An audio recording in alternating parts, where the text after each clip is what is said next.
Hi y'all, I'm going to attempt to record how I do an applique name down the side of a onesie with my 5x12 repositional hoop. I have a single needle machine, so that might help you all out. I'm doing a blue gown from ARB, and this is the fabric I'm going to be using here, so different colors. So first off, here is the new applique font that's coming out from Applique Market.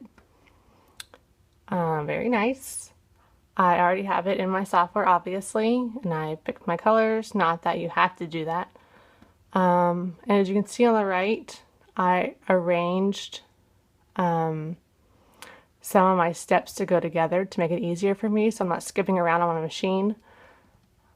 I have my tack downs for the first part of my hooping together, then my placements, then my tack downs, and then my satin stitches. I know that my GRA are going to be in one position, HA is going to be the second position, and M is going to be the third one, so I group those together. And this is something you do not have to do. I just did it because I'm using all the same fabric and I don't want to change thread that often. So now I'm going to save as, and I already have it typed in there. And it's going to pop up saying that it's going to be saved in 3 different files. And it says position 1, 2, 3. And that's the order I'm going to go in. Okay, so it's saved to my jump drive. All right, now for hooping, I already hooped a medium weight cutaway on my 5x12. As tight as I can. I know the sides are a little loose, but I've never had an issue. Some people put double stick tape or double-sided tape in there or tape around the top to keep it tight, but I've never needed to.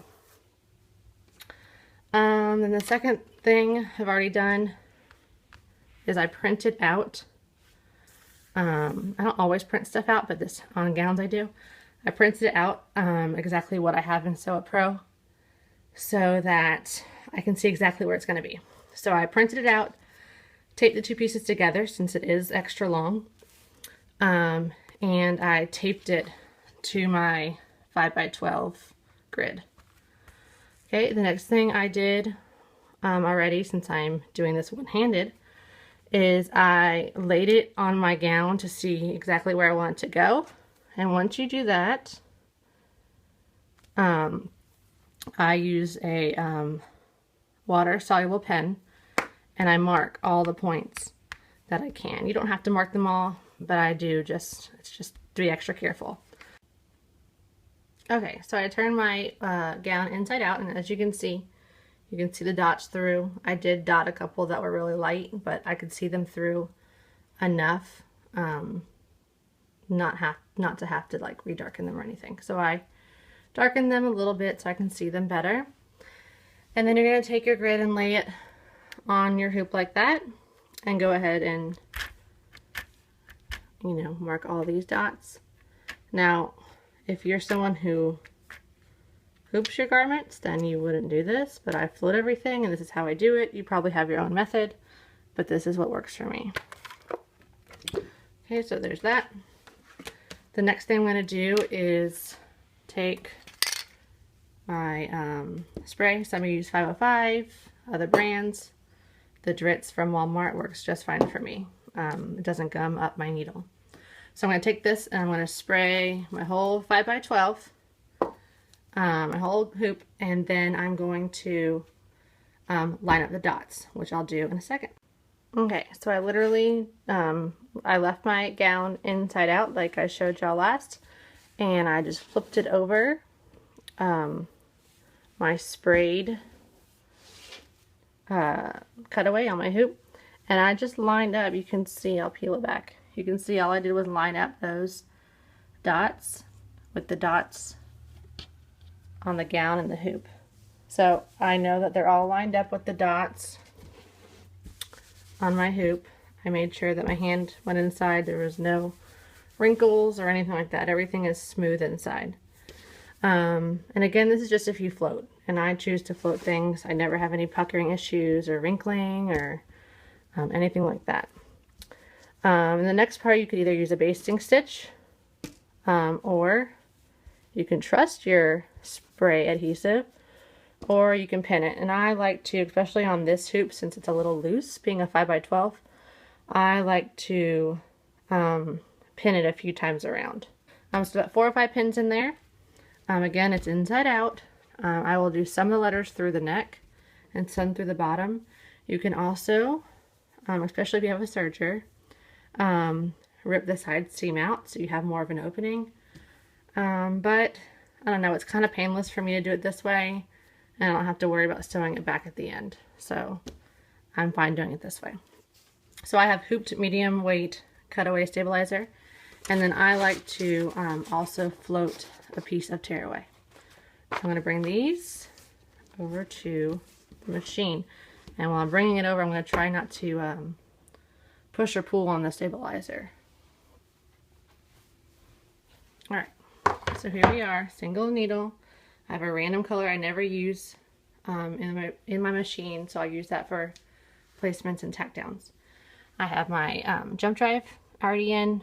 I'm going to go in, and I'm going to go till I find my first file. And I know my first file is GRA. So I will do that, and you can see that it's ready. This is my biggest file, so it's 12 steps. I am going to, normally I hold that with my hoop, but my one hand.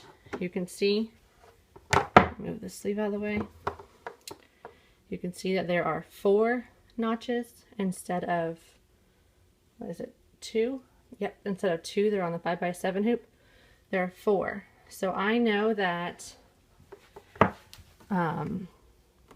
position 1 are these first 2 are going to go on my arm. And then when I go to my next file, I'm going to move down 1. This is position 2. And then this is position 3. Okay, so I'm going to go ahead and put it on. Slide it under there.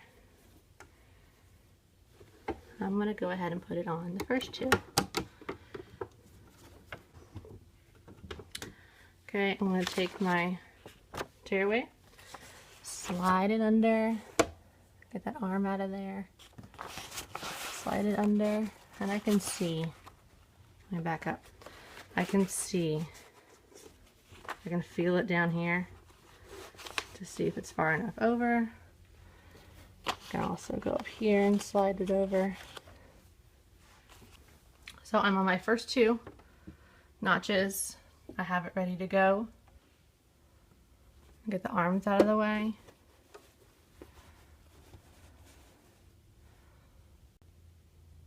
Okay, so I know that the arms are out of the way, and nothing is sticking under. I'm going to trust that I'm center, since I forgot to mark that 1 dot right there, but you could adjust if you're not on center, on the center dot. And I want to go ahead and do my first step, which is the G placement stitch. So let's see if I can do this one-handed without letting fabric get in the way.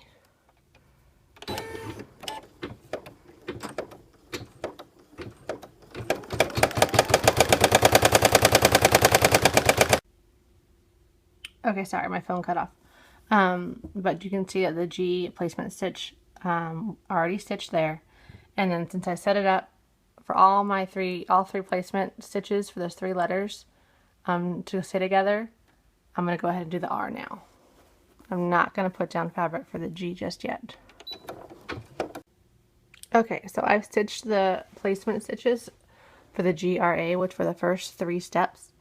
So there they are. You can see part of the R didn't catch because my bobbin needed to be rethreaded. So now what I'm going to do is, since I'm doing all of the same fabric, I slid my fabric down in there, and I'm just going to bring it up. Again, not easy with one hand. I'm going to bring it up and make sure it goes over my G. Okay, so it's going to go ahead and do the placement stitches for the next 3 steps, which again are the GRA. So I'm going to go ahead and let it do those.